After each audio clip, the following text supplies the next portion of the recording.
Stephen's 570 men joined Washington's army at its lowest ebb, retreating through New Jersey. The enemy like locusts sweep the Jerseys with the besom of destruction. They, to the disgrace of a civilized nation, ravish the fair sex from the age of 10 to 70. The Tories are baneful in pointing out the friends to the American cause and giving notice of every motion we make.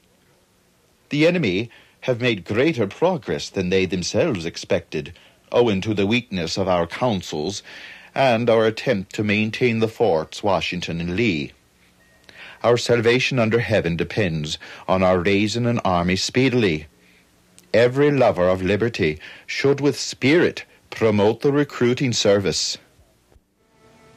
General Washington set out on a surprise attack of Hessian mercenary soldiers late on a sleeting, snowy Christmas day while they encamped nearby in Trenton, New Jersey.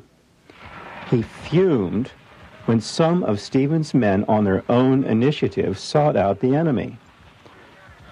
"You, sir," he reportedly told Stephen, "may have ruined all my plans."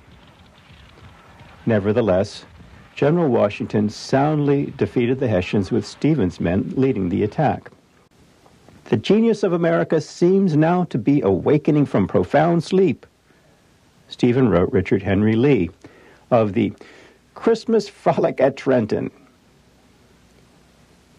With strong urgings from Lee and Virginia Governor Patrick Henry, Stephen was quickly promoted to Major General in February 1777, ninth in line below Washington.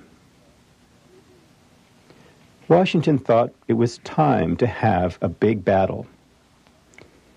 And it was also a time when the young French nobleman Marquis de Lafayette expressly told his close friend General Washington that he would particularly like a command, especially Stephen's, to be his own. In September, Washington's main army squared off against British General Cornwallis's troops at Brandywine, blocking the main road to Philadelphia.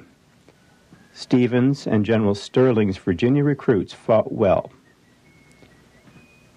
At a moment at the Battle of Germantown shortly thereafter, when the Continentals had been pushing General Howe's army back steadily, and Stephen and two other generals were to join in the push from the Continentals' left wing, something went wrong. Unable to see through dense fog, General Stephen's men responded to gunfire coming from behind the Continental Line center. He and his men marched in that direction behind the center, further confusing the center, who in turn fired on Stephen's men thinking they were redcoats flanking them. Initial assessments blamed the fog. Stephen's men supported him, except for two of his officers, Scott and Woodford, who had had continuing feuds with him for some time, and they accused Stephen of misconduct at the Battle of Germantown.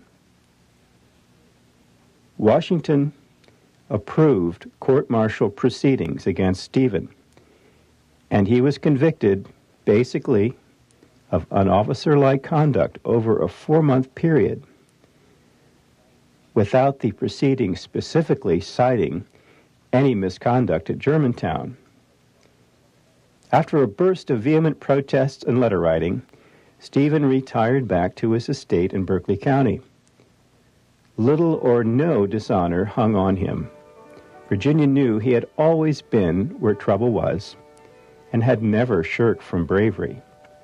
Stephen was always loved by his men, hated by his rivals and aspiring officers under his command for his frequent and tart outspokenness.